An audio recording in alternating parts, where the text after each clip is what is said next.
бауырдақ деген қазақы паспортты көрген сайын есіме бір нәрсе орала береді. Бізге бір нәрсені дәлелдеп берді. Қазақ мәдениетінде де бүгінгі заманауи құндылықтарға сәйкестендіріп, дамытып, бір кемеліне келтіріп алатын құндылықтар жетіп артылатындығын көрсетті. Яғни бауырдақтың ас мәзіріне қарасаңыз да, қазақтың шүбәтінен шүбәт көже шығарды, мынандай бауырсақтың ішіне бауыр қосып бауырдақ жасады. Шетелдің бургерінен қай жері кем? Артық болмаса кем емес та. Дәл осы сияқты біздің бала тәрбиесінде де бүгінгі заманауи құндылықтарға бейімдеп, өзіміздің санамыздағы танымдарымызды жаңарту арқылы жетістікке жететін құндылықтар өте көп.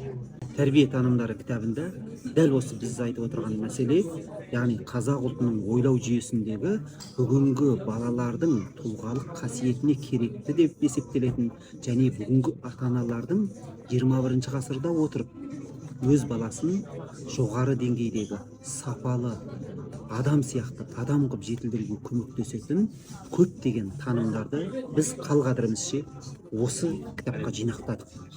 Бұның ішінде Абайдың тәрбие танымдары бар. Бұл жердегі Абай ақын Абай емес, бұл жердегі Абай халықтың ойлау жүйесіне реформа жасаған рухани реформатор Абай. Ал бұл жердегі алаш қайраткерлері ұрпақ тәрбиесіне қатысты үлкен түзетулер жасаған тұлғалар ретінде қарастырылып, олардың шығармаларындағы идеялары осы тұрғыдан талданып, шетелдік озық бала тәрбиесінің танымдарымен бірге параллель қарастырылды.